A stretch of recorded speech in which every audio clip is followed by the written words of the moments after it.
Malaysia Airlines Flight 370.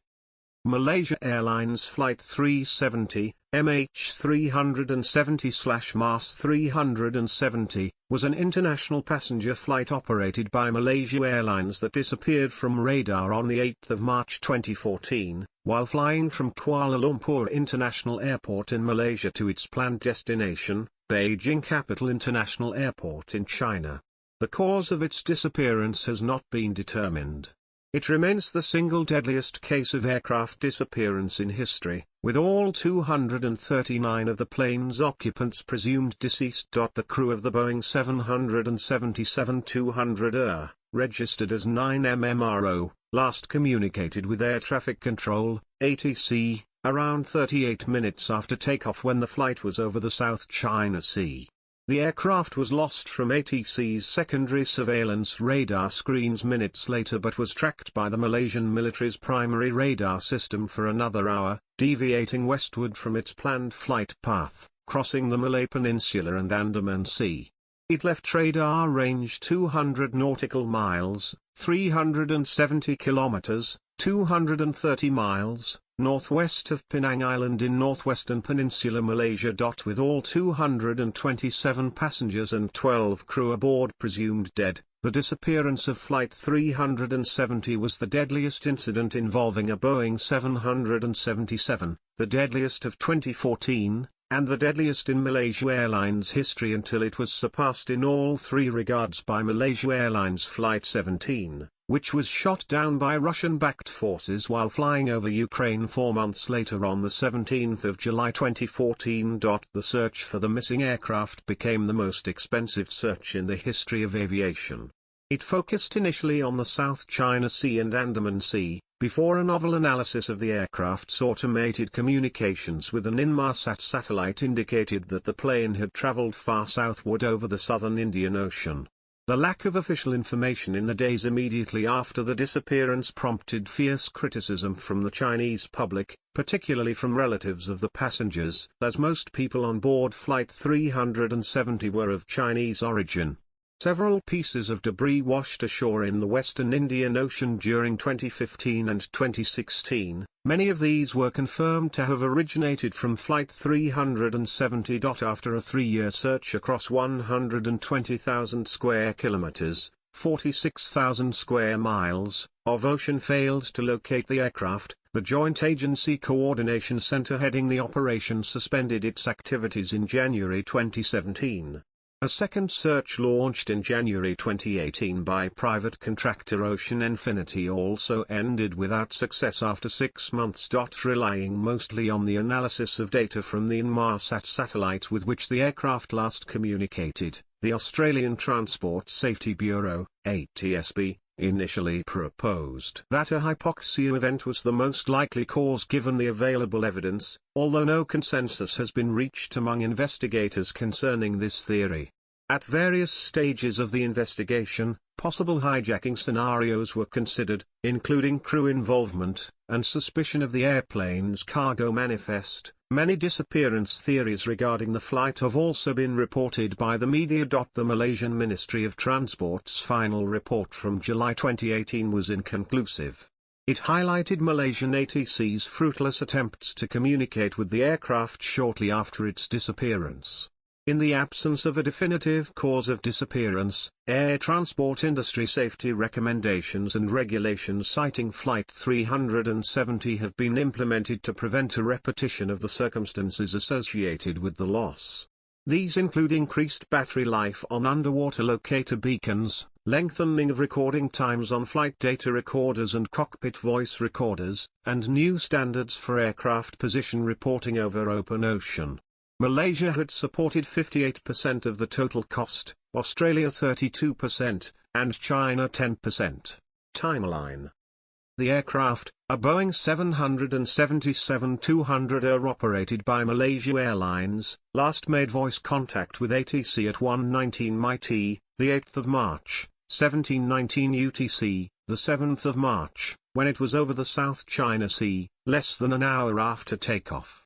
It disappeared from ATC radar screens at 1:22 MIT, but was still tracked on military radar as it turned sharply away from its original northeastern course to head west and cross the Malay Peninsula, continuing that course until leaving the range of the military radar at 2:22 while over the Andaman Sea, 200 nautical miles, 370 kilometers, 230 miles, northwest of Penang Island, in northwestern Malaysia. The multinational search effort for the aircraft, which was to become the most expensive aviation search in history, began in the Gulf of Thailand and the South China Sea, where the aircraft's signal was last detected on secondary surveillance radar, and was soon extended to the Strait of Malacca and Andaman Sea. Analysis of satellite communications between the aircraft and Inmarsat's satellite communications network concluded that the flight continued until at least 8:19, nearly an hour after Malaysia Airlines publicly announced the plane's loss, and flew south into the southern Indian Ocean, although the precise location cannot be determined. Australia assumed charge of the search on the 17th of March, when the search effort began to emphasize the southern Indian Ocean.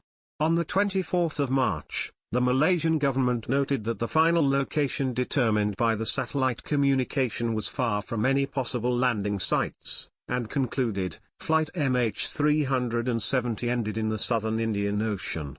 From October 2016 to January 2017, a comprehensive survey of 120,000 square kilometers, 46,000 square miles, of seafloor about 1,800 kilometers, 1,100 miles, 970 nautical miles, southwest of Perth, Western Australia, yielded no evidence of the aircraft.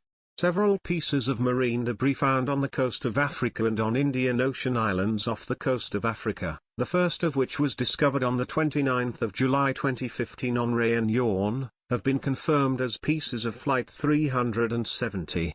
The bulk of the aircraft has not been located, prompting many theories about its disappearance. In January 2018, a search by private U.S. marine exploration company Ocean Infinity began in the search zone around 35.6 degrees south 92.8 degrees east, the most likely crash site according to the drift study published in 2017. In a previous search attempt, Malaysia had established a joint investigation team, JIT, to investigate the incident, working with foreign aviation authorities and experts. Malaysia released a final report concerning Flight 370 on 17 October, 2017. Neither the crew nor the aircraft's communication systems relayed a distress signal, indications of bad weather, or technical problems before the aircraft vanished. 2 passengers traveling on stolen passports were investigated, but eliminated as suspects. Malaysian police identified the captain as the prime suspect if human intervention was the cause of the disappearance, after clearing all others on the flight of suspicion over possible motives. Power was lost to the aircraft's satellite data unit, SDU, at some point between 1:07 and 2:03. The SDU logged onto Inmarsat's satellite communication network at 2:25, which was 3 minutes after the aircraft had left the range of radar. Based on analysis of the satellite communications, the aircraft was postulated to have turned south after passing north of Sumatra and then to have flown for 6 hours with little deviation in its track, ending when its fuel was exhausted. With the presumed loss of all 239 lives on board, Flight 370 is the second deadliest incident involving a Boeing 777 and the second deadliest incident of Malaysia Airlines history, second to Flight 17 in both categories. Malaysia Airlines was struggling financially, a problem that was exacerbated by a decrease of ticket sales after the disappearance of Flight 370 and the downing of Flight 17. The airline was renationalized by the end of 2014. The Malaysian government received significant criticism, especially from China, for failing to disclose information promptly during the early weeks of the search. Flight 370's disappearance brought to public attention the limits of aircraft tracking and flight recorders, including the limited battery life of underwater locator beacons, an issue that had been raised about 4 years earlier following the loss of Air France Flight 447, but had never been resolved.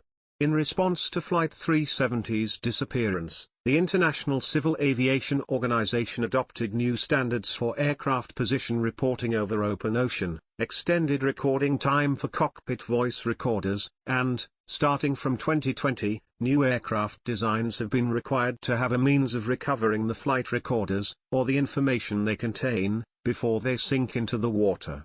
Aircraft. Flight 370 was operated with a Boeing 777-2H6er, serial number 28420, registration 9MMRO. The aircraft was delivered new to Malaysia Airlines on 31 May 2002. 39 The aircraft was powered by two Rolls-Royce Trent 892 engines and configured to carry 282 passengers in total capacity. 39 It had accumulated 53,471.6 hours and 7,526 cycles, takeoffs and landings, in service, 22 and had not previously been involved in any major incidents, though a minor incident while taxiing at Shanghai Pudong International Airport in August 2012 resulted in a broken wingtip. Its last maintenance check was carried out on 23 February 2014. The aircraft was in compliance with all applicable airworthiness directives for the airframe and engines. A replenishment of the crew member oxygen system was performed on 7 March 2014, a routine maintenance task. An examination of this procedure found nothing unusual. 10 years after MH370's disappearance, however, leaked documents have shown that MH370 was given supplemental fuel and crew member oxygen supplies just before takeoff. The Boeing 777 was introduced in 1994 and has an excellent safety record. Since its first commercial flight in June 1995, the type has suffered only 7 other hull losses: the crash of British Airways Flight 38 in 2008, a cockpit fire in a parked EgyptAir Flight 667 at Cairo International Airport in 2011, the crash of Asiana Airlines Flight 214 in 2013, in which 3 people died, Malaysia Airlines Flight 17, which was shot down over Ukraine, killing all 298 people aboard in July 2014, Emirates Flight 521, which crashed and burned out while landing at Dubai International Airport in August 2016, and in November 2017, the 7th Boeing 777 hull loss occurred when a Singapore Airlines 777-200 was written off after catching fire and burning out at Singapore Changi Airport. Passengers and crew. The aircraft was carrying 12 Malaysian crew members and 227 passengers from 14 different nations. On the day of the disappearance, Malaysia Airlines released the names and nationalities of the passengers and crew, based on the flight manifest. The passenger list was later modified to include 2 Iranian passengers traveling on stolen Austrian and Italian passports. Crew. All 12 crew members, 2 pilots and 10 cabin crew, were Malaysian citizens. The pilot in command was 53-year-old Captain Zahari Ahmad Shah from Penang. He joined Malaysia Airlines as a cadet pilot in 1981, and after training and receiving his commercial pilot's license, he became a second officer with the airline in 1983. He was promoted to captain of Boeing 737-400 airliners in 1991, captain of Airbus A330-300 in 1996, and captain of Boeing 777-200 in 1998. He had been a type rating instructor and a type rating examiner since 2007. Zahari had a total of 18,365 hours of flying experience, 13. The co-pilot was 27-year-old First Officer Fareeq Abdul Hamid. He joined Malaysia Airlines as a cadet pilot in 2007, after becoming a second officer of Boeing 737-400 airliners. He was promoted to first officer of the Boeing 737-400 in 2010 and then transitioned to the Airbus A300 and 300 in 2012. In November 2013, he began training as first officer of Boeing 777-200 aircraft. Flight 370 was his final training flight, and he was scheduled to be examined on his next flight. Farik had accumulated 2,763 hours of flying experience. 14 passengers. Of the 227 passengers, 153 were Chinese citizens, including a group of 19 artists with 6 family members and 4 staff returning from a calligraphy exhibition of their work in Kuala Lumpur. 38 passengers were Malaysian. The remaining passengers were from 12 different countries. 20 passengers, 12 of whom were from Malaysia and 8 from China, were employees of Freescale Semiconductor. Through a 2007 agreement with Malaysia Airlines, Zuchi, an international Buddhist organization, immediately sent specially trained teams to Beijing and Malaysia to give emotional assistance to passengers' families. The airline also sent its own team of caregivers and volunteers and agreed to bear the expense of bringing family members of the passengers to Kuala Lumpur and providing them with accommodation, medical care, and counseling. Altogether, 115 family members of the Chinese passengers flew to Kuala Lumpur. Some other family members chose to remain in China, fearing they would feel too isolated in Malaysia. Flight and disappearance. Flight 370 was a scheduled flight in the early morning of Saturday, the 8th of March 2014, from Kuala Lumpur, Malaysia, to Beijing, China. It was one of 2 daily flights operated by Malaysia Airlines from its hub at Kuala Lumpur International Airport, KLIA, to Beijing Capital International Airport, scheduled to depart at 0:35 local time, MIT, UTC+8, and arrive at 6:30 local time, CST, UTC+8.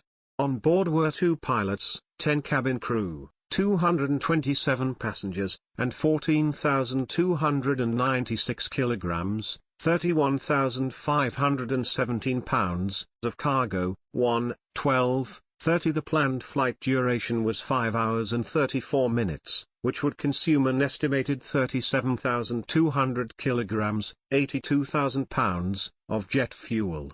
The aircraft carried 49,100 kilograms, 108,200 pounds, of fuel, including reserves, allowing an endurance of 7 hours and 31 minutes.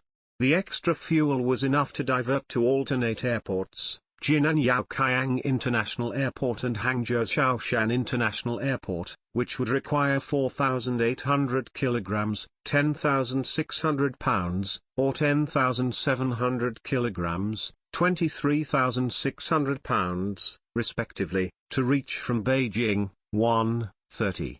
Departure.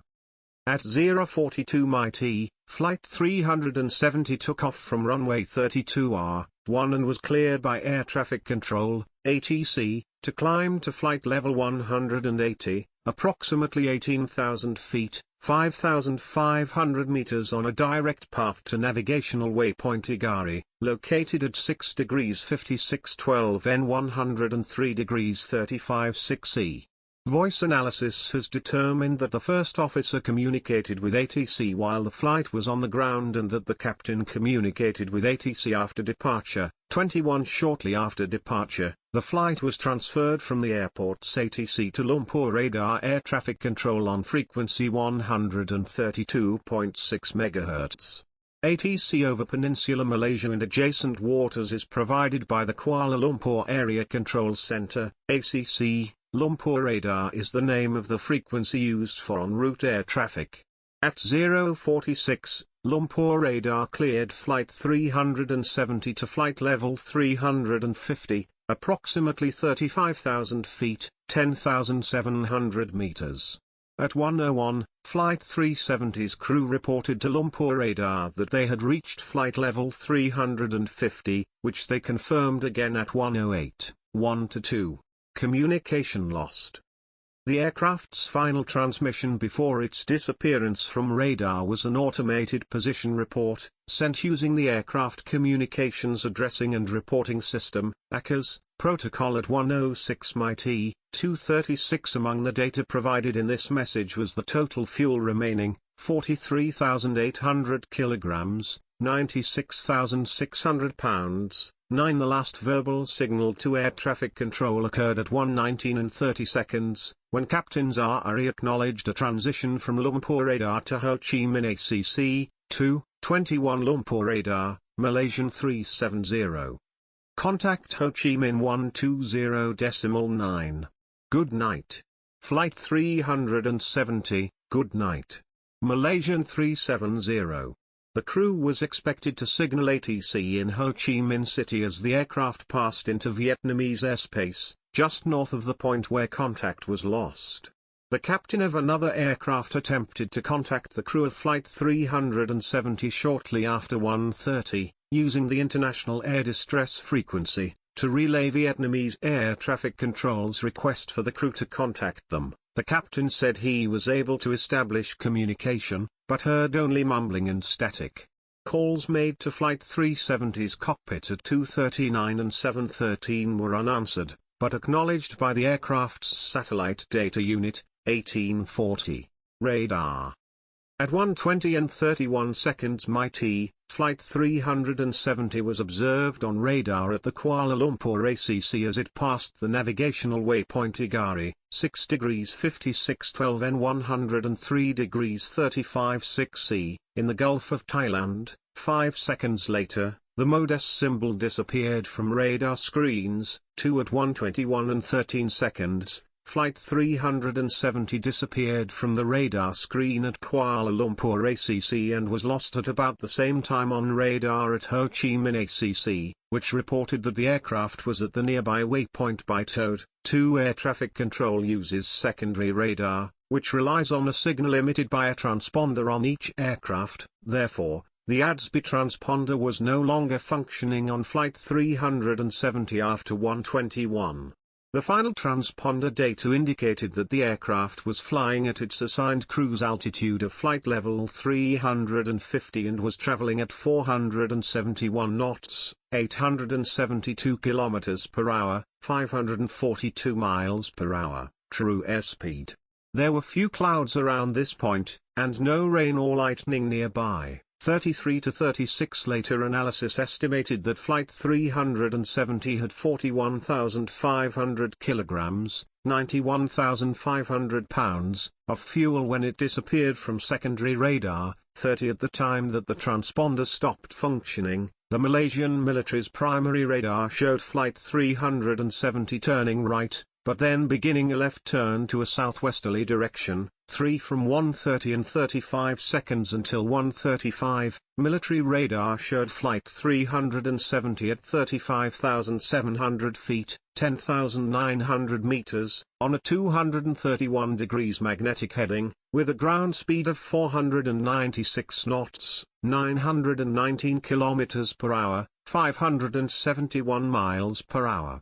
Flight 370 continued across the Malay Peninsula, fluctuating between 31,000 and 33,000 feet, 9,400 and 10,100 meters, in altitude. 3. A civilian primary radar at Sultan Ismail Petro Airport with a 60 nautical miles, 110 kilometers, 69 miles, range made 4 detections of an unidentified aircraft between 1:30 and 37 seconds and 1:52 and 35 seconds. The tracks of the unidentified aircraft are consistent with those of the military data. 3 to 4 at 1:52, Flight 370 was detected passing just south of the island of Penang.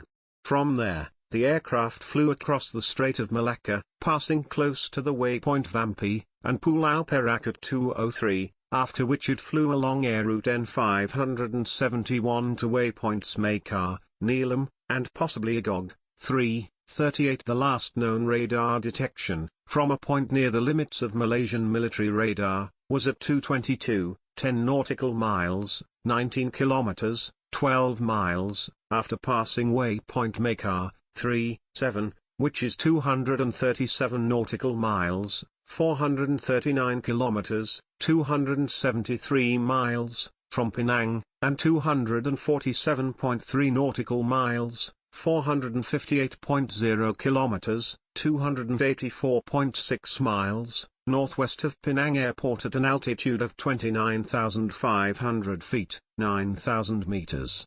Countries were reluctant to release information collected from military radar because of sensitivity about revealing their capabilities. Indonesia has an early warning radar system, but its ATC radar did not register any aircraft with the transponder code used by Flight 370, despite the aircraft possibly having flown near, or over, the northern tip of Sumatra. 4 Indonesian military radar tracked Flight 370 earlier when en route to waypoint Igari before the transponder is thought to have been turned off, but did not provide information on whether it was detected afterwards. 4 Thailand and Vietnam also detected Flight 370 on radar before the transponder stopped working. The radar position symbols for the transponder code used by Flight 370 vanished after the transponder is thought to have been turned off. 4 to 5 Vietnam's Deputy Minister of Transport Pham Quai Thia stated that Vietnam had noticed MH370 turning back toward the west and that its operators had twice informed Malaysian authorities the same day on the 8th of March. Thai military radar detected an aircraft that might have been Flight 370, but it is not known at what time the last radar contact was made, and the signal did not include identifying data. Also, the flight was not detected by Australia's conventional system or its long-range or over-the-horizon radar system, which has an official range of 3,000 kilometers, 1,900 miles. The latter was not in operation on the night of the disappearance. Satellite communication resumes.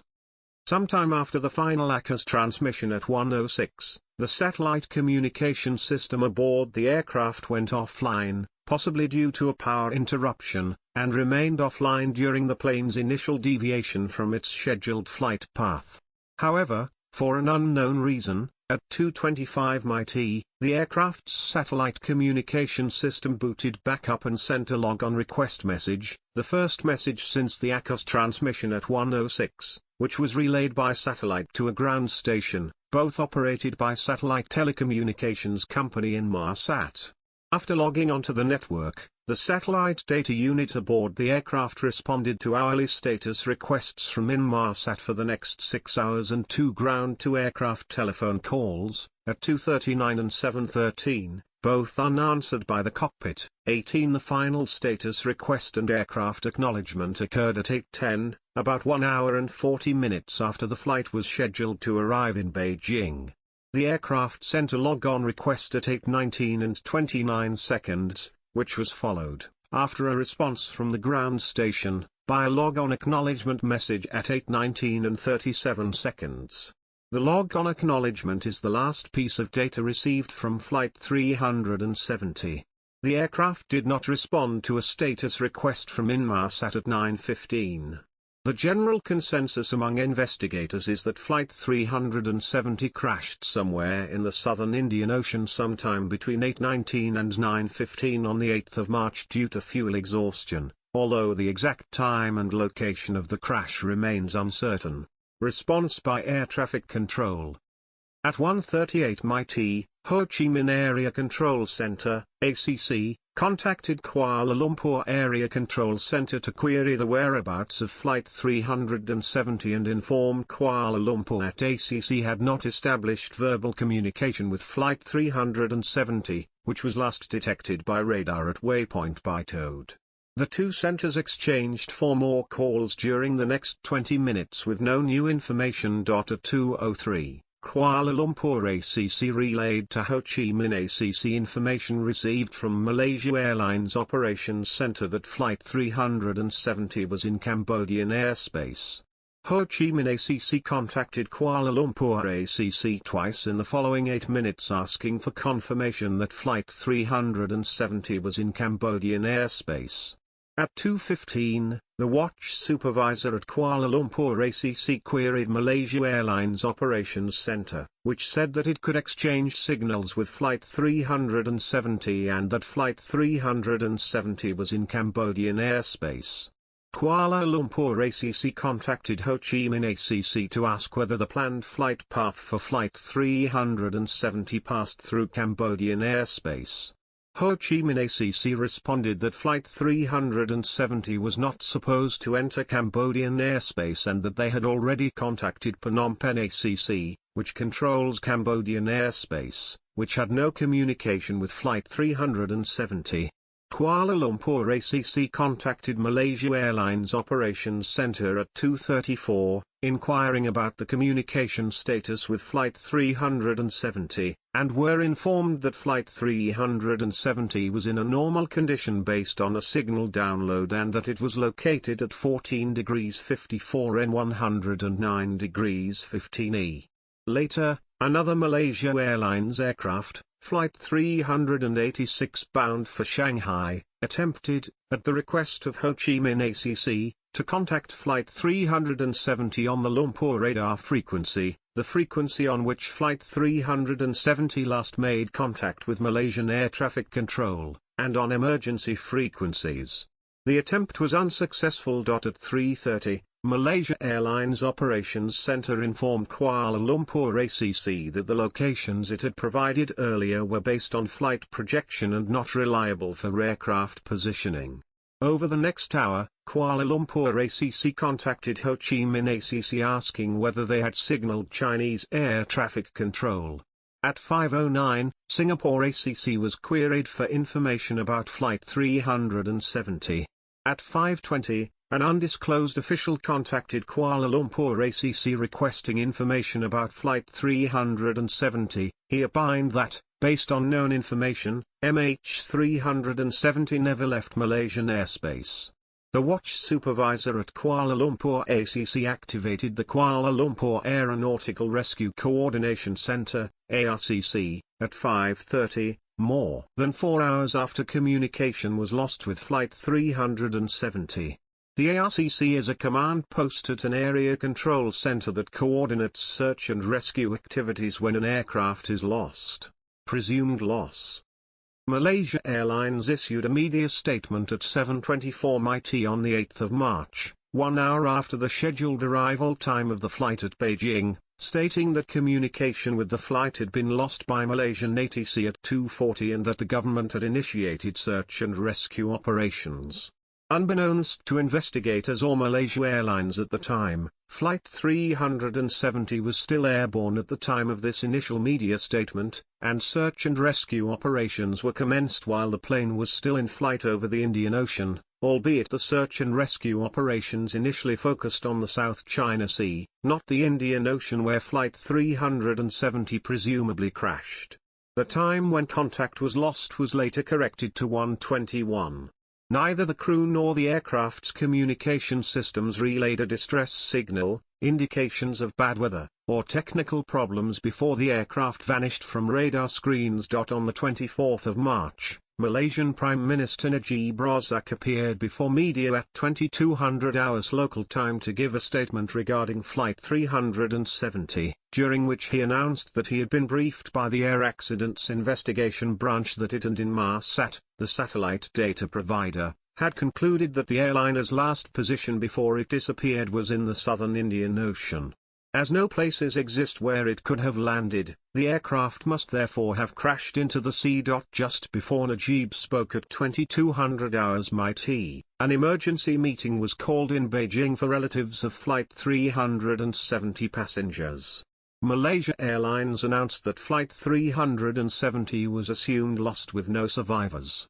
It notified most of the families in person or via telephone, and some received an SMS, in English and Chinese, informing them that the aircraft likely had crashed with no survivors. On the 29th of January 2015, the Director General of the Department of Civil Aviation Malaysia, Azharuddin Abdul Rahman, announced that the status of Flight 370 would be changed to an accident, in accordance with the Chicago Convention on International Civil Aviation, and that all passengers and crew are presumed to have lost their lives. If the official assumption is confirmed, Flight 370 was, at the time of its disappearance, the deadliest aviation incident in the history of Malaysian Airlines, surpassing the 1977 hijacking and crash of Malaysian Airlines System Flight 653 that killed all 100 passengers and crew aboard, and the deadliest involving a Boeing 777, surpassing Asiana Airlines Flight 214, 3 fatalities. In both of those categories, Flight 370 was surpassed 131 days later by Malaysia Airlines Flight 17, another Boeing 777-200, which was shot down on the 17th of July 2014, killing all 298 people aboard. Reported sightings. The news media reported several sightings of an aircraft fitting the description of the missing Boeing 777. For example, on the 19th of March 2014, CNN reported that witnesses including fishermen, an oil rig worker, and people on the Kudahuvadhu atoll in the Maldives saw the missing airliner. A fisherman claimed to have seen an unusually low-flying aircraft off the coast of Kota Baru, while an oil rig worker 186 miles, 299 kilometers, southeast of Vung Tau claimed he saw a burning object in the sky that morning, a claim credible enough for the Vietnamese authorities to send a search and rescue mission, and Indonesian fishermen reported witnessing an aircraft crash near the Malacca Straits. 3 months later, the Phuket Gazette reported that a British woman sailing in the Indian Ocean claimed to have seen an aircraft on fire. Search. A search and rescue effort was launched in Southeast Asia soon after the disappearance of Flight 370. Following the initial analysis of communications between the aircraft and a satellite, the surface search was moved to the southern Indian Ocean 1 week after the aircraft's disappearance. Between 18 March and 28 April, 19 vessels and 345 sorties by military aircraft searched over 4,600,000 square kilometers, 1,800,000 square miles. The final phase of the search was a bathymetric survey and sonar search of the seafloor, about 1,800 kilometers, 970 nautical miles, 1,100 miles, southwest of Perth, Western Australia. With effect from the 30th of March 2014, the search was coordinated by the Joint Agency Coordination Centre, JACC, an Australian government agency that was established specifically to manage the effort to locate and recover Flight 370, and which primarily involved the Malaysian, Chinese, and Australian governments. On the 17th of January 2017, the official search for Flight 370, which had proven to be the most expensive search operation in aviation history, was suspended after yielding no evidence of the aircraft other than some marine debris on the coast of Africa. The final ATSB report, published on the 17th of October 2017, stated that the underwater search for the aircraft, as of the 30th of June 2017, had cost a total of $155 million $190 million in 2023. The underwater search accounted for 86% of this amount, bathymetry 10%, and program management 4%. Malaysia had supported 58% of the total cost, Australia 32%, and China 10%. The report also concluded that the location where the aircraft went down had been narrowed to an area of 25,000 square kilometers, 9,700 square miles, by using satellite images and debris drift analysis. In January 2018, the private American marine exploration company Ocean Infinity resumed the search for MH370 in the narrowed 25,000 square kilometers area, using the Norwegian ship Seabed Constructor. The search area was significantly extended during the course of the search, and by the end of May 2018, the vessel had searched a total area of more than 112,000 square kilometers, 43,000 square miles, using 8 autonomous underwater vehicles, OVs. The contract with the Malaysian government ended soon afterward, and the search was concluded without success on the 9th of June 2018. Southeast Asia. The Kuala Lumpur Aeronautical Rescue Coordination Centre, ARCC, was activated at 5:30 MIT, 4 hours after communication was lost with the aircraft, to coordinate search and rescue efforts. Search efforts began in the Gulf of Thailand and the South China Sea. On the second day of the search, Malaysian officials said that radar recordings indicated that Flight 370 may have turned around before vanishing from radar screens. The search zone was expanded to include part of the Strait of Malacca. On the 12th of March, the Chief of the Royal Malaysian Air Force announced that an unidentified aircraft, believed to be Flight 370, had travelled across the Malay Peninsula and was last sighted on military radar 370 kilometres, 200 nautical miles, 230 miles, northwest of the island of Penang. Search efforts were subsequently increased in the Andaman Sea and Bay of Bengal. Records of signals sent between the aircraft and a communications satellite over the Indian Ocean revealed that the plane had continued flying for almost 6 hours after its final sighting on Malaysian military radar. Initial analysis of these communications determined that Flight 370 was along one of two arcs, equidistant from the satellite, when its last signal was sent.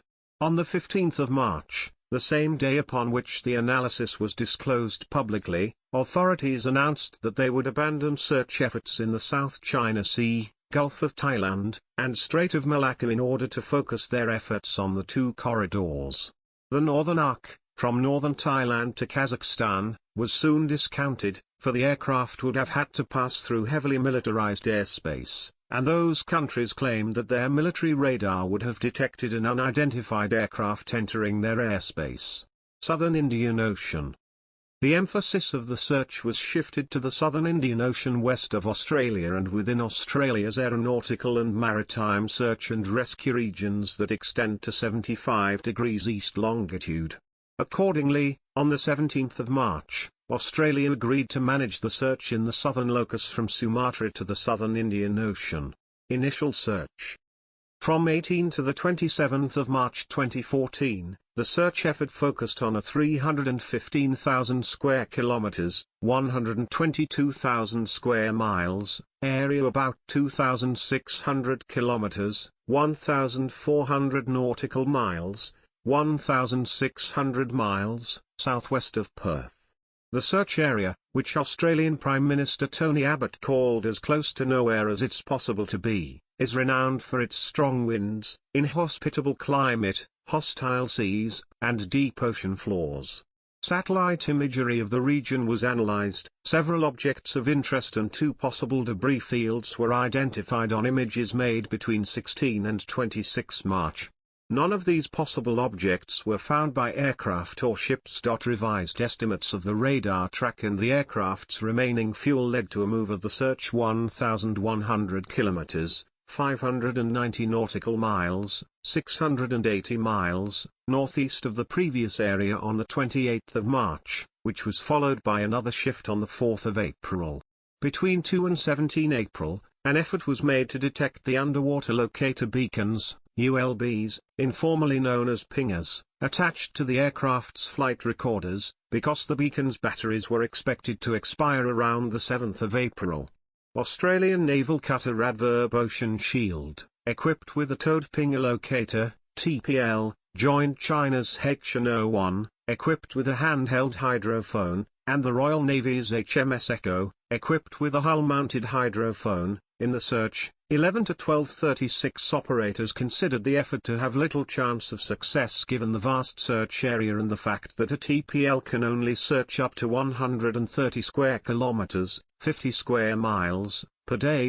Between 4 and 8 April, several acoustic detections were made that were close to the frequency and rhythm of the sound emitted by the flight recorders ULBs. Analysis of the acoustic detections determined that, although unlikely, the detections could have come from a damaged ULB. 13 A sonar search of the seafloor near the detections was carried out between 14 April and the 28th of May but yielded no sign of Flight 370. 14 In a March 2015 report, it was revealed that the battery of the ULB attached to Flight 370's flight data recorder may have expired in December 2012 and thus may not have been as capable of sending signals as would an unexpired battery. Underwater search. In late June 2014, details of the next phase of the search were announced. Officials have called this phase the underwater search despite the previous seafloor sonar survey. Continued refinement of the analysis of Flight 370's satellite communications identified a wide area search along the 7th arc where Flight 370 was located when it last communicated with the satellite.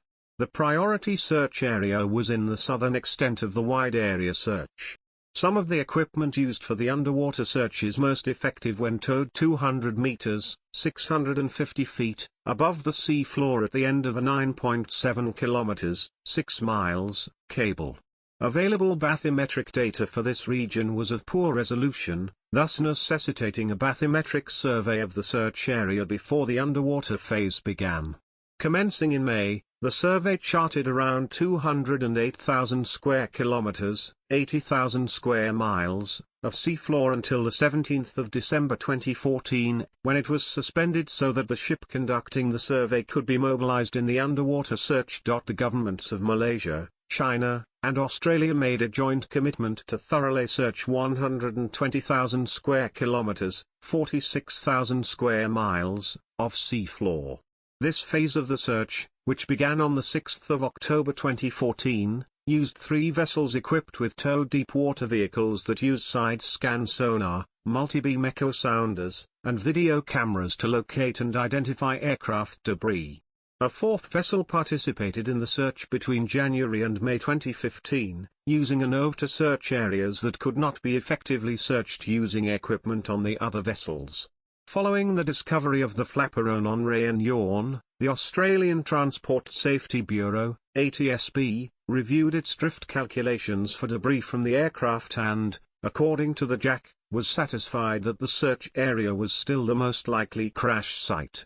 Reverse drift modeling of the debris, to determine its origin after 16 months, also supported the underwater search area, although this method is very imprecise over long periods. On the 17th of January 2017, the 3 countries jointly announced the suspension of the search for Flight 370, 2018 search. On the 17th of October 2017, Dutch-based Fugro and American company Ocean Infinity offered to resume the search for the aircraft. In January 2018, Ocean Infinity announced that it was planning to resume the search in the narrowed 25,000 square kilometers, 9,700 square miles, area. The search attempt was approved by the Malaysian government, provided that payment would be made only if the wreckage were found. Ocean Infinity chartered the Norwegian ship Seabed Constructor to perform the search. In late January, it was reported that the AIS tracking system had detected the vessel reaching the search zone on the 21st of January. The vessel then started moving to 35.6 degrees south 92.8 degrees east, the most likely crash site according to the drift study by the Commonwealth Scientific and Industrial Research Organisation, CIRO. The planned search area of Site 1, where the search began, was 33,012 square kilometers, 12,746 square miles, while the extended search area covered a further 48,500 square kilometers, 18,700 square miles. In April, a report by Ocean Infinity revealed that Site 4, farther northeast along the 7th arc, had been added to the search plan. By the end of May 2018, the vessel had searched a total area of over 112,000 square kilometers, 43,000 square miles, using 8 OVs, all areas of Site 1, including areas beyond that originally planned for Site 1, Site 2, and Site 3 had been searched. The final phase of the search was conducted in Site 4 in May 2018, before the weather limits Ocean Infinity's ability to continue working this year. Malaysia's new Transport Minister Loki Sufuk announced on the 23rd of May 2018 that the search for MH370 would conclude at the end of the month. Ocean Infinity confirmed on the 31st of May that its contract with the Malaysian government had ended, and it was reported on the 9th of June 2018 that the Ocean Infinity search had come to an end. Ocean floor mapping data collected during the search have been donated to the Nippon Foundation JEBCO Seabed 2030 project, to be incorporated into the global map of the ocean floor. In March 2019, in the wake of the 5th anniversary of the disappearance, the Malaysian government stated that it was willing to look at any credible leads or specific proposals regarding a new search. Ocean Infinity stated that it was ready to resume the search on the same no-find, no-fee basis, believing that it would benefit from the experience that it had gained from its search for the wreck of Argentinian submarine Aras San Juan and bulk carrier ship Stella Daisy. Ocean Infinity believed that the most probable location was still somewhere along the 7th arc around the area identified previously and upon which its 2018 search was based. Potential 2024 search. In March 2022, Ocean Infinity committed to resuming its search in 2023 or 2024, pending approval by the Malaysian government. In 2023, Ocean Infinity was reviewing data from their previous 2018 search to ensure nothing was missed. CEO Oliver Plunkett hoped to resume the search in the summer of 2023 using Ocean Infinity's new Armada vessel. The Transportation Minister of Malaysia, Wikipedia, requested credible new evidence from Ocean Infinity in order to resume the search, which Plunkett is allegedly in possession of. Claims of yet to be identified new evidence has incited victims' families to further push for another search. In March 2024, days before the 10th anniversary of the disappearance, Malaysia said it would consult with Australia about collaborating on another expedition by the Ocean Infinity team. Marine debris. By October 2017, 20 pieces of debris believed to be from 9mmRO had been recovered from beaches in the western Indian Ocean. 18 of the items were identified as being very likely or almost certain to originate from MH370, while the other 2 were assessed as probably from the accident aircraft. 106 On 16 August 2017, the ATSB released 2 reports, the analysis of satellite imagery collected on 23 March 2014, 2 weeks after MH370 disappeared, classifying 12 objects in the ocean as probably man-made, and a drift study of the recovered objects by the CRO, identifying the crash area with unprecedented precision and certainty at 35.6 degrees south 92.8 degrees east, northeast of the main 120,000 square kilometers, 46,000 square miles, underwater search zone. Flaperon. The first item of debris to be positively identified as originating from Flight 370 was the right flaperon, a trailing edge control surface. It was discovered in late July 2015 on a beach in Son Andre, Réunion, an island in the western Indian Ocean, about 4,000 kilometers, 2,200 nautical miles, 2,500 miles, west of the underwater search area. The item was transported from Réunion, an overseas department of France, to Toulouse, where it was examined by France's Civil Aviation Accident Investigation Agency, the Bureau of Inquiry and Analysis for Civil Aviation Safety, BEA, and a French Defense Ministry laboratory. Malaysia sent its own investigators to both Réunion and Toulouse. On 3 September 2015, French officials announced that serial numbers found on internal components of the Flaperon linked it with certainty to Flight 370. These serial numbers were retrieved using a borescope. After the discovery, French police conducted a search of the waters around Réunion for additional debris, and found a damaged suitcase that was initially linked to Flight 370, but officials have since doubted this connection. The location of the discovery was consistent with models of debris dispersal 16 months after an origin in the search area then in progress off the west coast of Australia. A Chinese water bottle and an Indonesian cleaning product were also found in the same area. In August 2015, France carried out an aerial search for possible marine debris around the island, covering an area of 120 by 40 kilometers, 75 by 25 miles, along the east coast of Réunion. Foot patrols were also planned to search for debris along the beaches. Malaysia asked authorities in neighboring states to be on the alert for marine debris that might have come from an aircraft. On 14 August, it was announced that no debris that could be traced to Flight 370 had been found at sea off Réunion, but that some items had been found on land. Air and sea searches for debris ended on 17 August. The Flaperon was covered in Lepas anatifera barnacles, which grow in certain patterns and only while underwater. Researchers have analyzed the barnacles on the Flaperon in an attempt to deduce its path to Réunion. parts from the right stabiliser and right wing. In late February 2016, an object bearing a stenciled label of "No Step" was found off the coast of Mozambique. Early photographic analysis suggested that it could have come from the aircraft's horizontal stabilizer or from the leading edges of the wings. The part was found by Blaine Gibson on a sandbank in the Basaruto archipelago off the coast of Vilanculos in southern Mozambique, around 2,000 kilometers (1,200 miles) southwest of where the Flaperon had been found the previous July. The fragment was sent to Australia, where experts identified it as almost certainly a horizontal stabilizer panel from 9mmRO. In December 2015, Liam Lotter had found a grey piece of debris on a beach in southern Mozambique, but only after reading in March 2016 about Gibson's find, some 300 kilometers (190 miles) from his own, did his family alert authorities. The piece was flown to Australia for analysis. It carried a stenciled code 676 exabytes, which identified it as part of a Boeing 777 flap-track fairing, and the style of lettering matched that of stencils used by Malaysia Airlines, making it almost certain that the part came from 9mmRO.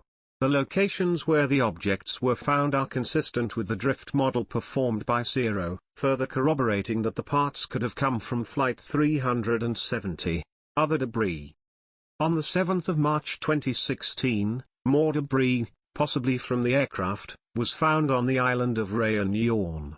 Abaziz Kaprawi, Malaysia's Deputy Transport Minister, said that an unidentified grey item with a blue border might be linked to Flight 370. Both Malaysian and Australian authorities, coordinating the search in the South Indian Ocean, sent teams to verify whether the debris was from the missing aircraft. On the 21st of March 2016, South African archaeologist Niels Kruger found a grey piece of debris on a beach near Mossel Bay, South Africa, that had an unmistakable partial logo of Rolls-Royce, the manufacturer of the missing aircraft's engines. The Malaysian Ministry of Transport acknowledged that the piece could be that of an engine cowling. An additional piece of possible debris, suggested to have come from the interior of the aircraft, was found on the island of Rodrigues, Mauritius, in late March. On the 11th of May 2016, Australian authorities determined that the two pieces of debris were almost certainly from Flight 370. Flap and further search.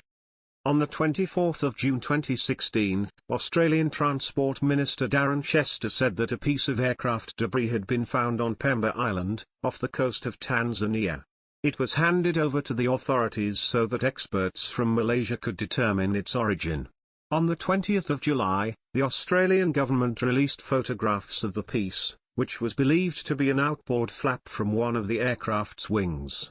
Malaysia's Transport Ministry confirmed on the 15th of September that the debris was indeed from the missing aircraft. On the 21st of November 2016, families of the victims announced that they would carry out a search for debris in December on the island of Madagascar. On the 30th of November 2018, 5 pieces of debris recovered between December 2016 and August 2018 on the Malagasy coast, and believed by victims' relatives to be from MH370, were handed to Malaysian Transport Minister Anthony Loki. Texas A&M University mathematics professor Gong Chen has argued that the plane may have entered the sea vertically. Any other angle of entry would make the aircraft splinter into many pieces, which would have been found already. Investigation. International participation.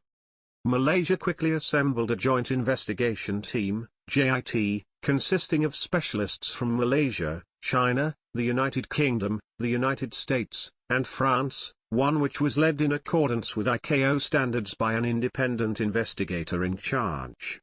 The team consisted of an airworthiness group, an operations group, and a medical and human factors group. The airworthiness group were tasked with examining issues relating to maintenance records, structures, and systems of the aircraft. The operations group were to review the flight recorders, operations, and meteorology, and the medical and human factors group would investigate psychological, pathological, and survival factors. Malaysia also announced, on the 6th of April 2014, that it had set up 3 ministerial committees, a next of kin committee, a committee to organise the formation of the JIT, and a committee responsible for the Malaysian assets deployed in the search effort.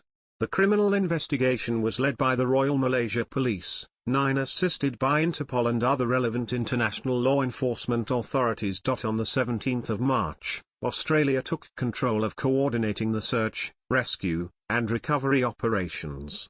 For the next 6 weeks, the Australian Maritime Safety Authority, AMSA, and ATSB worked to determine the search area, correlating information with the JIT and other government and academic sources, while the Joint Agency Coordination Centre, JACC, coordinated the search efforts. Following the 4th phase of the search, the ATSB took responsibility for defining the search area. In May, a search strategy working group was established by the ATSB to determine the most likely position of the aircraft at the 019 UTC, 819 MIT, satellite transmission.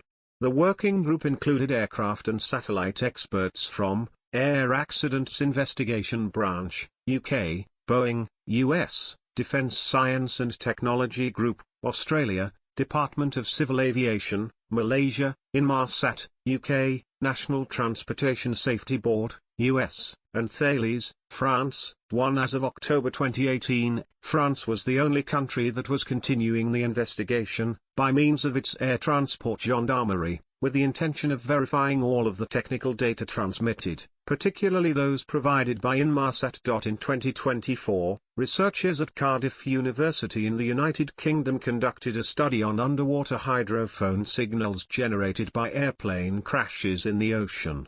The researchers claimed that these signals could be key to detecting the final resting place of MH370, potentially bringing the UK back into the search efforts. Interim and final reports. 2 interim reports were issued in the 8th of March 2015, and March 2016. They contained factual information about the plane but no analysis. The final report from the Australian Transport Safety Bureau, published on the 3rd of October 2017, was 440 pages and called for planes to be equipped with more precise flight tracking technology. The final report from the Malaysian Ministry of Transport was 1,500 pages, released on the 30th of July 2018. It confirmed that the plane was manually turned around, taking it off its normal flight path just after 1 a.m., either by the pilot or a third party, and that the plane was missing for 20 minutes before anyone was alerted. Following these accounts of air traffic control failings, the chairman of the Civil Aviation Authority of Malaysia, Azharuddin Abdul Rahman, resigned on the 31st of July 2018. Analysis of satellite communication. The communications between Flight 370 and the satellite communication network operated by Inmarsat, which were relayed by the Inmarsat 3F1 satellite, provide the only significant clues to the location of Flight 370 after disappearing from Malaysian military radar at 222 MIT. These communications have also been used to infer possible in-flight events. The investigative team was challenged with reconstructing the flight path of Flight 370 from a limited set of transmissions with no explicit information about the aircraft's location, heading, or speed. 16 to 17. Technical background. Aeronautical satellite communication, SATCOM, systems are used to transmit messages sent from the aircraft cockpit, as well as automated data signals from onboard equipment, using the ACA's communications protocol. SATCOM may also be used for the transmission of FANs and ATN messages, and for providing voice, fax and data links using other protocols. The aircraft uses a satellite data unit, SDU, to send and receive signals over the satellite communications network. This operates independently from the other onboard systems that communicate via SATCOM, mostly using the ACA's protocol. Signals from the SDU are transmitted to a communications satellite, which amplifies the signal and changes its frequency before relaying it to a ground station, where the signal is processed and, if applicable, routed to its intended destination, for example Malaysia Airlines Operations Center, signals are sent from the ground to the aircraft in reverse order. When the SDU is first powered on, it attempts to connect with the Inmarsat network by transmitting a log-on request, which is acknowledged by the ground station. 17 This is partly to determine whether the SDU belongs to an active service subscriber, and also to identify which satellite should be used for transmitting messages to the SDU. After connecting, if no further contact has been received from the data terminal, the SDU, for 1 hour, the ground station transmits a log-on interrogation message, commonly referred to as a ping. 18 If the terminal is active, it will respond to the ping automatically. The entire process of interrogating the terminal is referred to as a handshake. SDU communications. Although the ACA's data link on Flight 370 stopped functioning between 1:07 and 2:03 MIT, most likely around the same time the plane lost contact by secondary radar, 36 the SDU remained operative. After last contact by primary radar west of Malaysia, the following events were recorded in the log of Inmarsat's ground station at Perth, Western Australia. All times are MIT/UTC +8, 18 to 25 and 27 seconds. First handshake, log-on request initiated by aircraft 239 and 52 seconds, ground to aircraft telephone call, acknowledged by SDU, unanswered. 3:41, second handshake, initiated by ground station 4:41 and 2 seconds, third handshake, initiated by ground station 5:41 and 24 seconds, fourth handshake, initiated by ground station 6:41 and 19 seconds, fifth handshake, initiated by ground station 7:13 and 58 seconds, ground to aircraft telephone call, acknowledged by SDU, unanswered. 8:10 and 58 seconds, sixth handshake, initiated by ground station 8:19 and 29 seconds, seventh handshake, initiated by aircraft, widely reported as a partial handshake, consisting of the following two transmissions: :08:19:29.416, log-on request message transmitted by aircraft, 7th partial handshake :08:19:37.443, log-on acknowledge message transmitted by aircraft, last transmission received from Flight 370. The aircraft did not respond to a ping at 9:15. Inferences. A few inferences can be made from the satellite communications. The first is that the aircraft remained operational until at least 8:19 MIT, 7 hours after final contact was made with air traffic control over the South China Sea. The varying burst frequency offset, BFO, values indicate the aircraft was moving at speed. The aircraft's SDU needs location and track information to keep its antenna pointed towards the satellite, so it can also be inferred that the aircraft's navigation system was operational. Since the aircraft did not respond to a ping at 9:15, it can be concluded that at some point between 8:19 and 9:15, the aircraft lost the ability to communicate with the ground station. The log-on message sent from the aircraft at 8:19 and 29 seconds was log-on request. There are only a few reasons the SDU would transmit this request, such as a power interruption, software failure, loss of critical systems providing input to the SDU, or a loss of the link due to the aircraft's attitude. 22 Investigators consider the most likely reason to be that it was sent during power-up after an electrical outage. The log-on request sent earlier in the flight at 2:25 also reveals that the satellite communication system was offline from some point after the final ACA's transmission at 1:06 until 2:25, possibly due to a power interruption. However, it is not known why the satellite system booted back up at 2:25 after being offline for some time. At 8:19, the aircraft had been airborne for 7 hours and 38 minutes. The typical Kuala Lumpur-Beijing flight is 51 halves hours, so fuel exhaustion was likely. 33 In the event of fuel exhaustion and engine flameout, which would eliminate power to the SDU, the aircraft's Ranmare turbine, RAT, would deploy, providing power to some instruments and flight controls, including the SDU. 33 approximately 90 seconds after the 2:25 handshake, also a log-on request. Communications from the aircraft's in-flight entertainment system were recorded in the ground station log. Similar messages would be expected following the 8:19 handshake, but none were received, supporting the fuel exhaustion scenario. 22. Analysis. Two parameters associated with these transmissions that were recorded in a log at the ground station were key to the investigation: burst time offset, BTO, the time difference between when a signal is sent from the ground station and when the response is received. This measure is proportional to twice the distance from the ground station via the satellite to the aircraft and includes the time that the SDU takes between receiving and responding to the message and time between reception and processing at the ground station. This measure was analyzed to determine the distance between the satellite and the aircraft at the time each of the 7 handshakes occurred, and thereby defining 7 circles on the Earth's surface, the points on whose circumference are equidistant from the satellite at the calculated distance. Those circles were then reduced to arcs by eliminating those parts of each circle that lay outside the aircraft's range. 1846.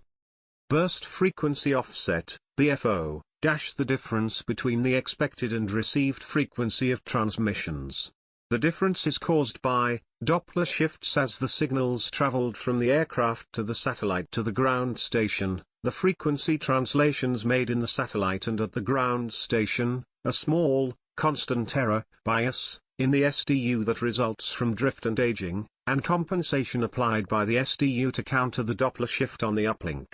This measure was analyzed to determine the aircraft's speed and heading, but multiple combinations of speed and heading can be valid solutions. 1809-11 by combining the distance between the aircraft and satellite, speed, and heading with aircraft performance constraints, for example fuel consumption, possible speeds and altitudes. Investigators generated candidate paths that were analyzed separately by 2 methods.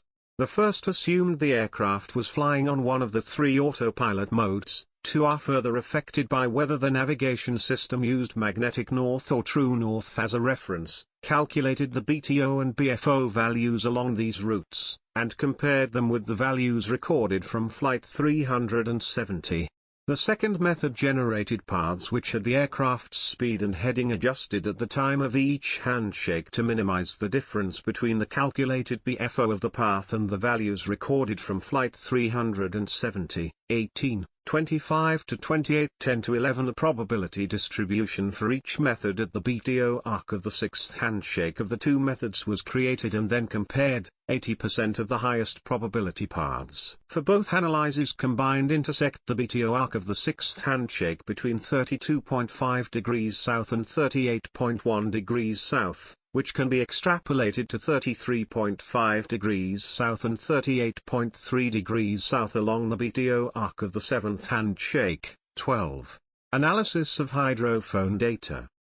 In May 2024, researchers at Cardiff University raised questions about the official location and the time of the impact, in scientific reports. Dr. Usama Qadri stated that hydrophone data relating to MH370's crash identified only a single, relatively weak signal within the time frame and location of the official search, unlike the clear pressure signals shown in previous accidents data with such impact. He also noted that, it is implausible to imagine that a significant crash of an aircraft on the ocean surface would fail to generate a discernible pressure signature, suggesting that controlled explosion experiments could almost pinpoint the aircraft's location, or possibly raise the need to reassess the time frame or location currently established. Speculated causes of disappearance. Murder/suicide by pilot. Malaysian police searched the homes of the pilots and seized financial records for all 12 crew members. The preliminary report issued by Malaysia in March 2015 stated that there was no evidence of recent or imminent significant financial transactions carried out by any of the pilots or crew, and that analysis of the behavior of the pilots on CCTV showed no significant behavioral changes. 2021 However, U.S. officials believe the most likely explanation to be that someone in the cockpit of Flight 370 reprogrammed the aircraft's autopilot to travel south across the Indian Ocean. Media reports claimed that Malaysian police had identified Captain Zahari as the prime suspect, if human intervention were eventually proven to be the cause of Flight 370's disappearance. In 2020, Tony Abbott, the Prime Minister of Australia when MH370 disappeared, disclosed in a Sky News documentary, "My very clear understanding, from the very top levels of the Malaysian government, is that from very, very early on, they thought it was murder-suicide by the pilot." The murder-slash-suicide theory is consistent with an unproven suggestion by retired British aviation engineer Richard Godfrey that the flight path of the aircraft could be plotted by analysis of the disruption to weak signal propagation reporter, WSPR, signals on the day in question. He claimed in November 2021 that his analysis using the technology indicated that the aircraft was put into a holding pattern for around 22 minutes in an area 150 nautical miles from the coast of Sumatra. It was reported in March 2024 that scientists at the University of Liverpool were undertaking a major new study to verify how viable the technology is, and what this could mean for locating the aircraft. However, the creator of WSPR, Nobel Prize laureate Joseph Hutton Taylor Jr., has stated, "I do not believe that historical data from the WSPR network can provide any information useful for aircraft tracking." Specifically relating to MH370, Taylor stated, "It's crazy to think that historical WSPR data could be used to track the course of ill-fated flight MH370. Or, for that matter, any other aircraft flight." Pilot's Flight Simulator. In 2016, New York Magazine wrote that a confidential document from the Malaysian police investigation showed an FBI analysis of the flight simulator's computer hard drive found a route on Captain Zahari's home flight simulator that closely matched the projected flight over the Indian Ocean, and that this evidence had been withheld from the publicly released investigative report. New York wrote as follows: New York has obtained a confidential document from the Malaysian police investigation into the disappearance of Malaysia Airlines Flight 370 that shows that the plane's captain, Zahari Ahmad Jar, conducted a simulated flight deep into the remote southern Indian Ocean less than a month before the plane vanished under uncannily similar circumstances. The revelation, which Malaysia withheld from a lengthy public report on the investigation, is the strongest evidence yet that Zahari made off with the plane in a premeditated act of mass murder-suicide. The newly unveiled documents suggest Malaysian officials have suppressed at least one key piece of incriminating information. This is not entirely surprising. There is a history in aircraft investigations of national safety boards refusing to believe that their pilots could have intentionally crashed an aircraft full of passengers. The FBI's findings about the flight simulation were confirmed by the ATSB. News of the simulation was also confirmed by the Malaysian government, but reported as nothing sinister. Power interruption. The SATCOM link functioned normally from pre-flight, beginning at 0 o'clock MIT, until it responded to a ground-to-air ACAS message with an acknowledge message at 1:07. At some time between 1:07 and 2:03, power was lost to the Satellite Data Unit, SDU. The final report stated it is likely that the loss of communication prior to the diversion is due to the systems being manually turned off or power interrupted to them. Malaysian Prime Minister, Najib Razak, said it was clear that the radar transponders and the flight data transmission system were turned off deliberately by someone trying to hide the plane's position and heading. At 2:25, the aircraft's SDU rebooted itself and sent a log on request, 22:36-39. Passenger involvement. United States and Malaysian officials reviewed the backgrounds of every passenger named on the manifest. One passenger, who worked as a flight engineer for a Swiss jet charter company, was briefly under suspicion as a potential hijacker because he was thought to have the relevant aviation skills. Two men were found to have boarded Flight 370 with stolen passports, which raised suspicion in the immediate aftermath of its disappearance. The passports, one Austrian and one Italian, had been reported stolen in Thailand within the preceding 2 years. The 2 passengers were later identified as Iranian men, one aged 19 and the other 29, who had entered Malaysia on the 28th of February using valid Iranian passports. They were believed to be asylum seekers, and the Secretary-General of Interpol later stated that the organization was inclined to conclude that it was not a terrorist incident. On the 18th of March, the Chinese government announced that it had checked all of the Chinese citizens on the aircraft and had ruled out the possibility that any were involved in destruction or terror attacks. Cargo.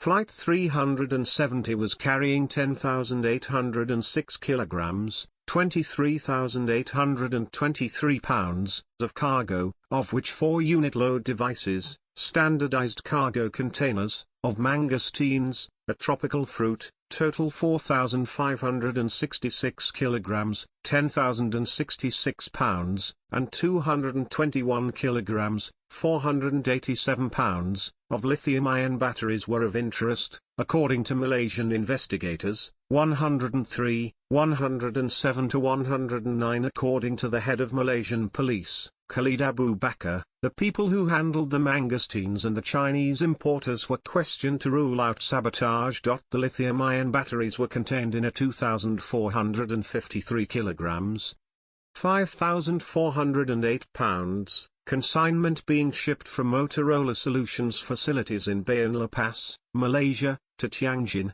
China. They were packaged in accordance with IATA guidelines, but did not go through any additional inspections at Kuala Lumpur International Airport before being loaded onto Flight 370. 104 lithium-ion batteries can cause intense fires if they overheat and ignite, which has occurred on other flights, and has led to strict regulations on transport aircraft. Unresponsive crew or hypoxia. An analysis by the ATSB comparing the evidence available for Flight 370 with 3 categories of accidents: an in-flight upset, for example, stall; a glide event, for example, engine failure, fuel exhaustion; and an unresponsive crew or hypoxia event, concluded that an unresponsive crew or hypoxia event best fit the available evidence for the 5-hour period of the flight as it traveled south over the Indian Ocean without communication or significant deviations in its track, 34 likely on autopilot. No consensus exists among investigators on the unresponsive crew or hypoxia theory. If no control inputs were made following flameout and the disengagement of autopilot, the aircraft would likely have entered a spiral dive, 33 and entered the ocean within 20 nautical miles, 37 kilometers, 23 miles, of the flameout and disengagement of autopilot, 35. The analysis of the Flaperon showed that the landing flaps were not extended, supporting the spiral dive at high speed theory.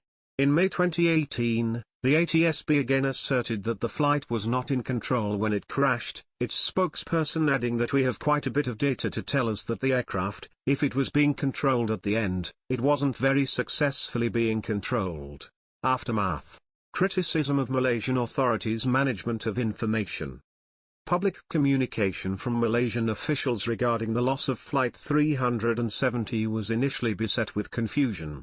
The Malaysian government and the airline released imprecise, incomplete, and occasionally inaccurate information, with civilian officials sometimes contradicting military leaders.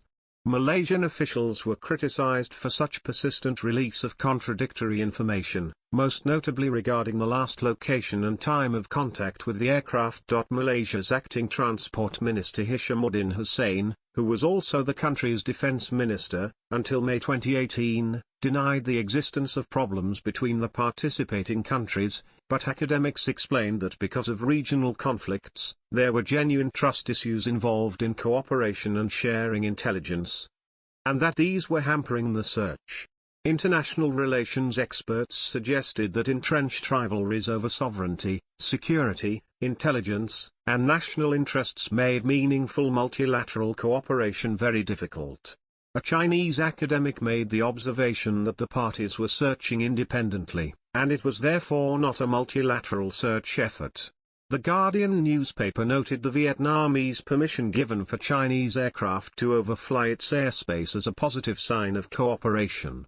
Vietnam temporarily scaled back its search operations after the country's deputy transport minister cited a lack of communication from Malaysian officials despite requests for more information. China, through the official Xinhua news agency, urged the Malaysian government to take charge and conduct the operation with greater transparency, a point echoed by the Chinese Foreign Ministry days later. Malaysia had initially declined to release raw data from its military radar, deeming the information too sensitive, but later acceded. Defense experts suggested that giving others access to radar information could be sensitive on a military level. For example, the rate at which they can take the picture can also reveal how good the radar system is. One suggested that some countries could already have had radar data on the aircraft, but were reluctant to share any information that could potentially reveal their defense capabilities and compromise their own security. Similarly, submarines patrolling the South China Sea might have information in the event of a water impact, and sharing such information could reveal their locations and listening capabilities. Criticism was also leveled at the delay of the search efforts. On the 11th of March 2014, 3 days after the aircraft disappeared, British satellite company Inmarsat, or its partner, CETA, had provided officials with data suggesting that the aircraft was nowhere near the areas in the Gulf of Thailand and the South China Sea being searched at the time, and that it may have diverted its course through a southern or northern corridor. This information was not acknowledged publicly until it was released by the Malaysian Prime Minister in a press conference on the 15th of March. Explaining why information about satellite signals had not been made available earlier, Malaysia Airlines stated that the raw satellite signals needed to be verified and analyzed so that their significance could be properly understood before it could publicly confirm their existence. Acting Transport Minister Hishamuddin claimed that Malaysian and US investigators had immediately discussed the Inmarsat data upon receipt on the 12th of March. And that they had agreed to send the data to the US for further processing on 2 separate occasions.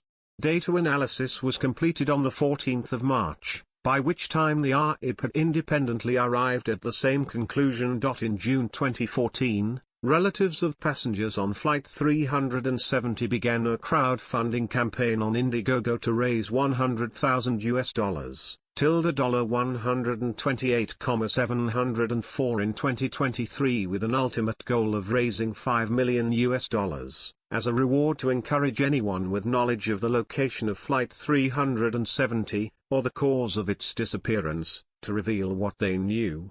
The campaign, which ended on the 8th of August 2014, raised $100,516 from 1,007 contributors.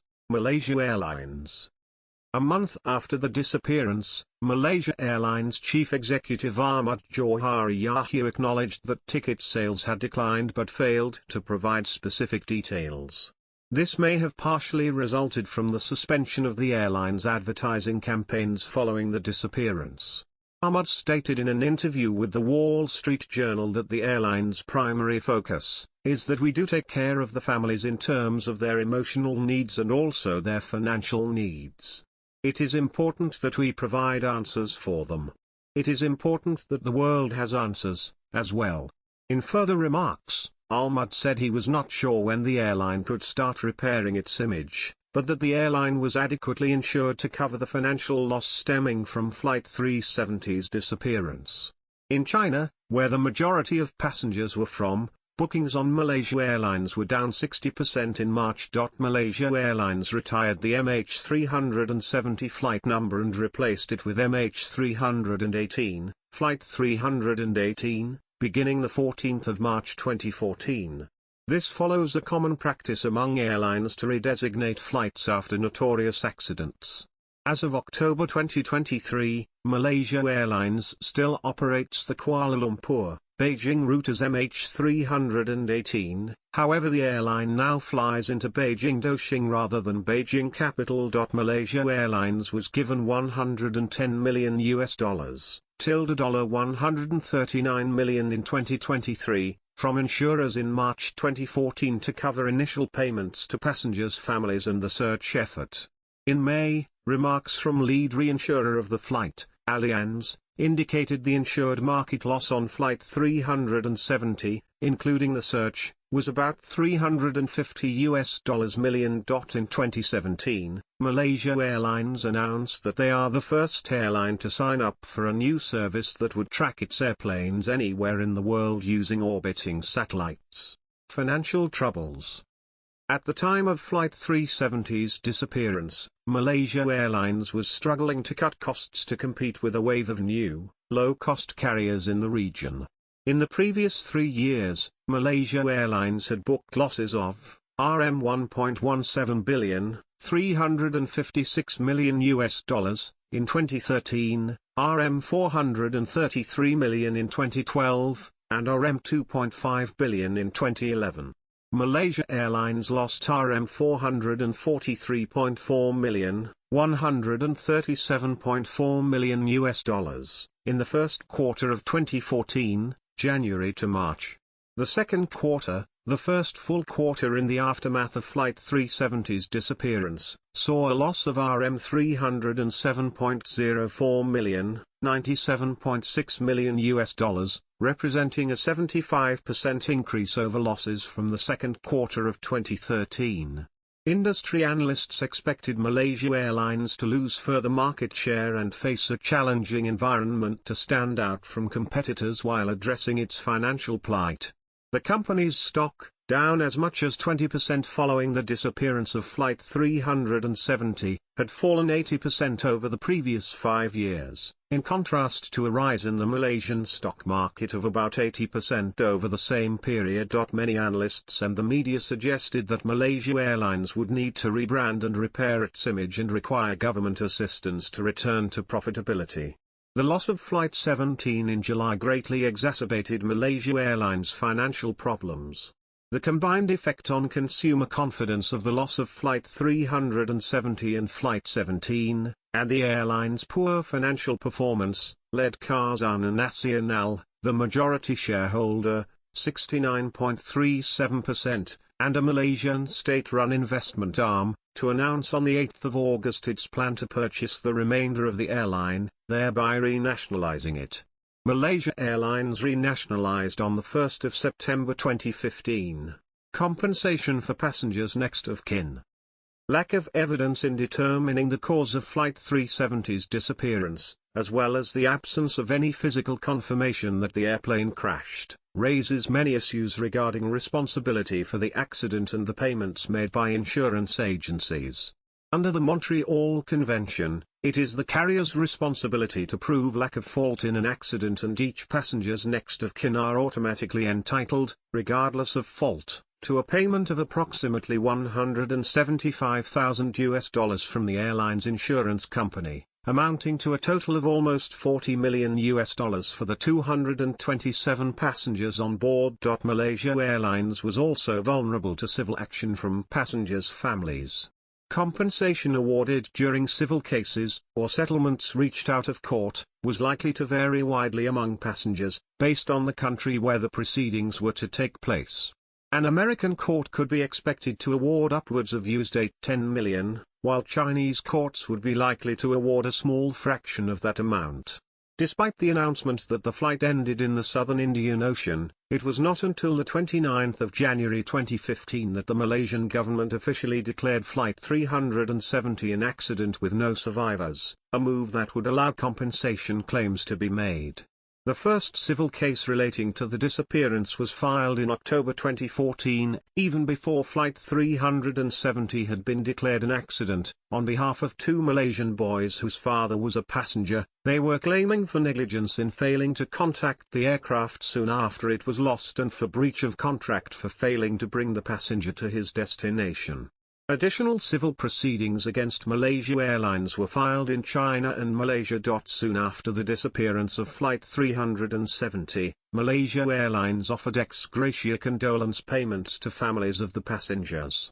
In China, the families were offered 31,000 yen, approximately $5,000, comfort money, but some rejected the offer. It was also reported that Malaysian relatives received only $2,000. In June 2014, Malaysia's Deputy Foreign Minister Hamzah Zainuddin said that families of 7 passengers received $50,000 advance compensation from Malaysia Airlines, but that full payout would come after the aircraft was found, or officially declared lost, which later occurred in January 2015. Malaysia. Before 2016. Many Air Force experts raised questions and the Malaysian opposition leveled criticisms about the state of Malaysia's Air Force and radar capabilities. Many criticized the failure of the Royal Malaysian Air Force to identify and respond to an unidentified aircraft, later determined to be Flight 370, flying through Malaysian airspace.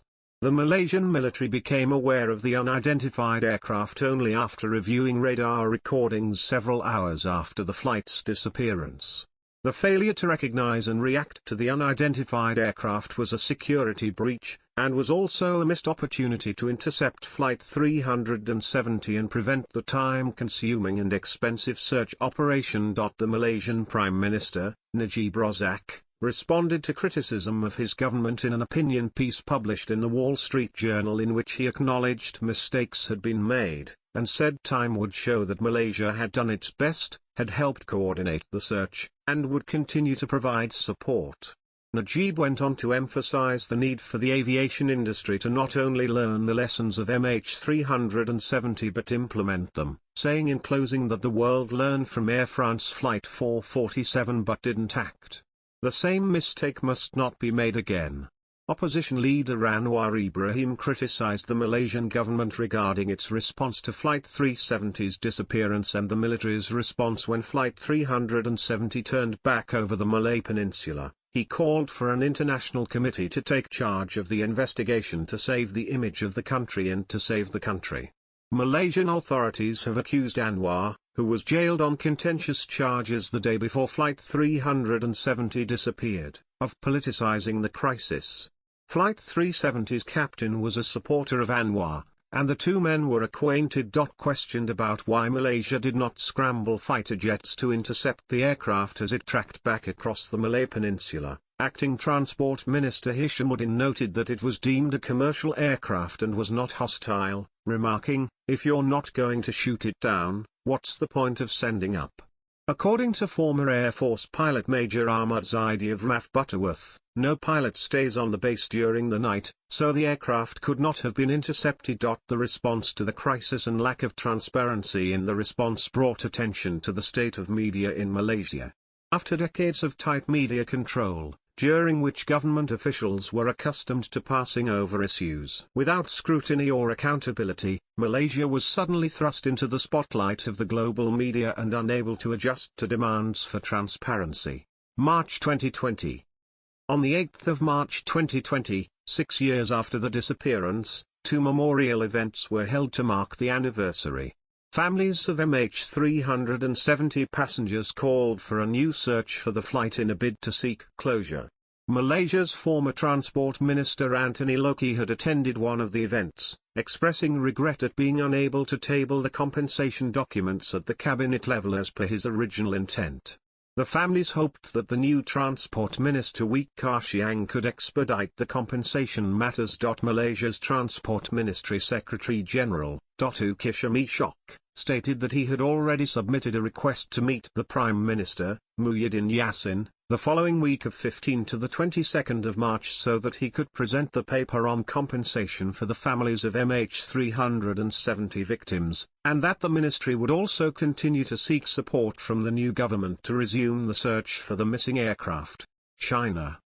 Chinese Deputy Foreign Minister Shi Hangsheng reacted skeptically to the conclusion by the Malaysian government that the aircraft had gone down with no survivors, demanding on the 24th of March 2014 all the relevant information and evidence about the satellite data analysis, and said that the Malaysian government must finish all the work including search and rescue.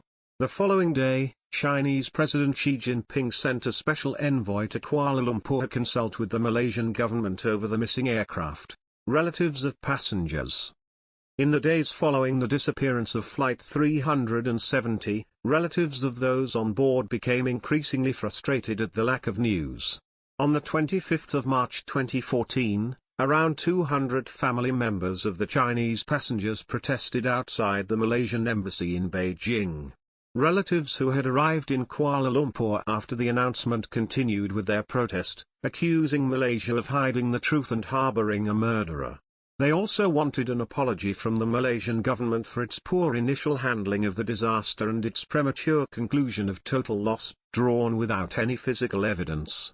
An op-ed in state media outlet China Daily said that Malaysia was not wholly to be blamed for its poor handling of such a bizarre and unprecedented crisis, and appealed to the Chinese relatives not to allow emotions to prevail over evidence and rationality. The Chinese ambassador to Malaysia defended the Malaysian government's response, stating that the radical and irresponsible opinions do not represent the views of Chinese people and the Chinese government.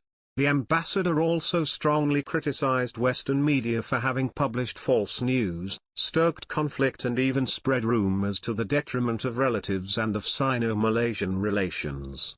On the other hand, a U.S. Department of Defense official criticized China for what he perceived as providing apparently false leads that detracted from the search effort and wasted time and resources. In July 2019, Beijing-based family members of some MH370 victims received notice from Malaysia Airlines that from July 2019 onwards, MAS would discontinue the Meet the Families discussion sessions in Beijing, China.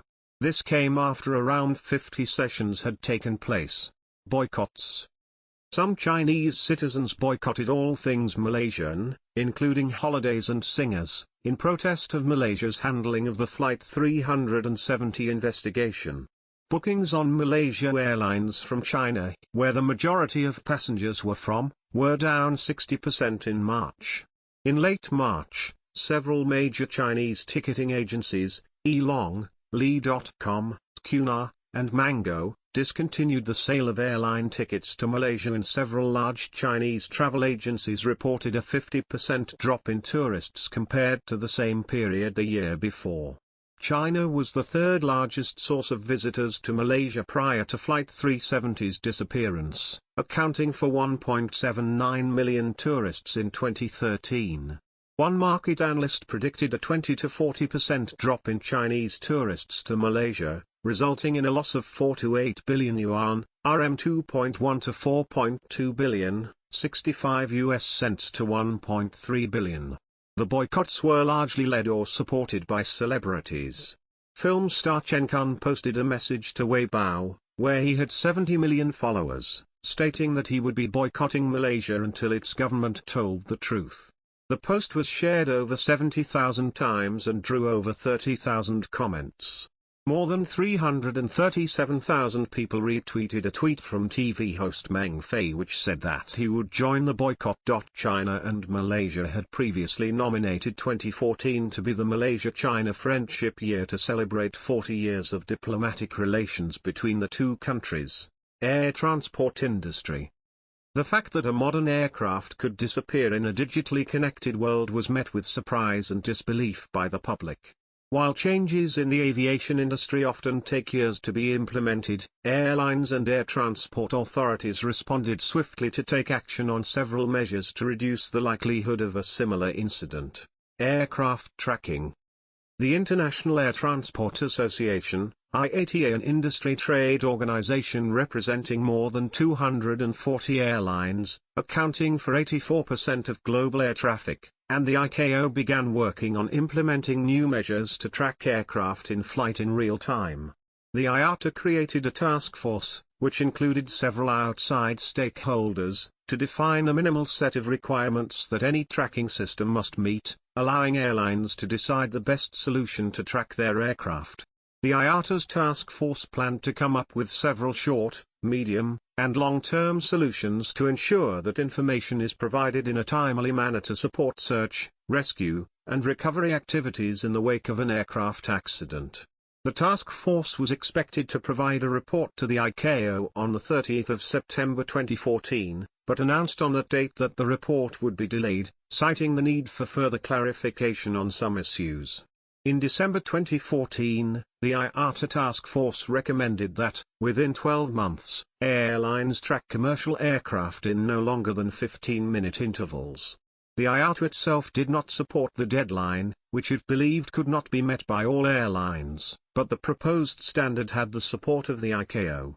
Although the ICAO can set standards, it has no legal authority, and such standards must be adopted by member states. In 2016, the ICAO adopted a standard that, by November 2018, all aircraft over open ocean report their position every 15 minutes. In March, the ICAO approved an amendment to the Chicago Convention requiring new aircraft manufactured after the 1st of January 2021 to have autonomous tracking devices which could send location information at least once per minute in distress circumstances. In May 2014, Inmarsat said that it would offer its tracking service for free to all aircraft equipped with an Inmarsat satellite connection, which includes the vast majority of commercial airliners. Inmarsat also changed the time period for handshakes with its terminals from 1 hour to 15 minutes. 2. Transponders. There was a call for automated transponders after the terrorist attacks of the 11th of September 2001. No changes were made because aviation experts preferred flexible control, in case of malfunctions or electrical emergencies. In the aftermath of Flight 370's disappearance, the air transport industry was still resistant to the installation of automated transponders, which would likely entail significant costs. Pilots also criticized changes of this kind, insisting on the need to cut power to equipment in the event of a fire. Nonetheless, new types of tamper-proof circuit breakers were being considered. Flight recorders. The intensive and urgent search for the flight recorders in early April 2014, due to the 30-day battery life of the underwater locator beacons, ULBs, or pingers, attached to them, drew attention to their inherent limitations. The maximum distance from the ULBs at which the signal can be detected is normally 2,000 to 3,000 meters, 6,600 to 9,800 feet, or 4,500 meters, 14,800 feet, under favorable conditions. 11. Even if the flight recorders are located, the cockpit voice recorder memory has the capacity to store only 2 hours of data, continuously recording over the oldest data. This storage capacity complies with regulations, which take account of the fact that it is usually only the data recordings from the last section of a flight that are needed to determine the cause of an accident. However, the events that led to Flight 370 diverting from its course, before disappearing, took place more than 2 hours before the flight ended. Given these shortcomings, and the importance of the data stored on flight recorders, Flight 370 has brought to attention new technologies that enable data streaming to the ground. A call to increase the battery life of ULBs was made following the unsuccessful initial search in 2009 for the flight recorders on Air France Flight 447, which were not located until 2011. A formal recommendation that the ULB design be upgraded to offer a longer battery life, or to make the recorders ejectable, had been included in the final report of the Board of Inquiry into the loss of South African Airways Flight 295 over the Indian Ocean in 1987, but it was not until 2014 that the ICAO made such a recommendation, with implementation required by 2018. The European Aviation Safety Agency, EASA, issued new regulations that require the transmitting time of ULBs fitted to aircraft flight recorders to be increased from 30 to 90 days, to be implemented by the 1st of January 2020. The agency has also proposed that a new underwater locator beacon with a greater range of transmission should be fitted to aircraft that fly over oceans. In June 2015, Duquesne, a manufacturer of underwater locator beacons, began selling beacons with a 90-day battery life. In March 2016, the ICAO adopted several amendments to the Chicago Convention in order to address issues raised by the disappearance of Flight 370. These affected aircraft manufactured after 2020, requiring cockpit voice recorders to record at least 25 hours of data, to ensure that all phases of a flight are recorded. Aircraft designs approved after 2020 must incorporate a means of recovering the flight recorders, or the information contained on them, before the recorders sink below the water. This provision is performance-based so that it can be accomplished by different techniques, such as streaming flight recorder data from a stricken aircraft, or using flight recorders that eject from the aircraft and float on the surface of the water. The new regulations do not require modifications to be made to existing aircraft. Safety recommendations. In January 2015, the U.S. National Transportation Safety Board cited Flight 370 and Air France Flight 447 when it issued 8 safety recommendations related to locating aircraft wreckage in remote or underwater locations, and repeated recommendations for a crash-protected cockpit image recorder and tamper-resistant flight recorders and transponders. In popular culture, the disappearance of Malaysia Airlines Flight 370 has been described as one of the biggest mysteries in modern aviation history. Several documentaries have been produced about the flight. The Smithsonian Channel aired a 1-hour documentary on the 6th of April 2014, titled Malaysia 370, The Plane That Vanished, and the Discovery Channel broadcast a 1-hour documentary about Flight 370 on the 16th of April 2014, titled Flight 370, The Missing Links. On the 17th of June 2014, an episode of the television documentary series Horizon, titled Where is Flight MH370? Was broadcast on BBC Two. The program, narrated by Amanda Drew, documents how the aircraft disappeared, what experts believe to have happened to it, and how the search has unfolded. It also examines new technologies, such as flight recorder streaming and automatic dependent surveillance, broadcast, ADS-B, which may help prevent similar disappearances in the future. The program concludes by noting that Ocean Shield had spent 2 months searching 850 square kilometers, 330 square miles, of ocean, but that it had searched far to the north of the Inmarsat hotspot on the final arc, at approximately 28 degrees south, where the aircraft was most likely to have crashed. On the 8th of October 2014, a modified version of the Horizon program was broadcast in the US by PBS as an episode of Nova, titled Why Planes Vanish, with a different narrator. The aviation disaster documentary television series Mayday, also known as Air Crash Investigation and Air Emergency, produced an episode on the disaster, titled What Happened to Malaysian 370? The episode aired in the UK on the 8th of March 2015, the first anniversary of Flight 370's disappearance. In August 2018, the television series Drain the Oceans, which airs on the National Geographic Channel, highlighted the disaster, the methods used in the search, and the potential discoveries. Panoply made a podcast story loosely based on the disappearance of MH370, called Passenger List. Kelly Marie Tran played the lead character. Jeff Rake, creator of the NBC show Manifest, said that after he had pitched his idea for the show without any success, the MH370 disappearance led to the TV network's sudden interest. The first work of fiction about the incident was MH370, a novella, by New Zealand author Scott Macker. In 2022, a 3-part documentary series, titled MH370, The Lost Flight, was released. On the 9th anniversary of the flight's disappearance, the 8th of March 2023, a 3-part docuseries, MH370, The Plane That Disappeared, premiered on Netflix. In 2023, American comedian Jocelyn Chia was investigated by Malaysian police for breaching Malaysian laws relating to incitement and offensive online content, after making a joke about the flight at Comedy Cellar in New York City. Akrul Sani Abdullah Sani, chief of the Malaysian police, said an application would be filed to Interpol to find Chia's full identity and latest location. A video of her stand-up performance was removed from TikTok for violating the platform's hate speech guidelines. The Singaporean ambassador to Malaysia stated that Chia, who grew up in Singapore, did not speak for Singaporeans. Vivian Balakrishnan, Singaporean foreign minister, called Chia's joke horrendous statements.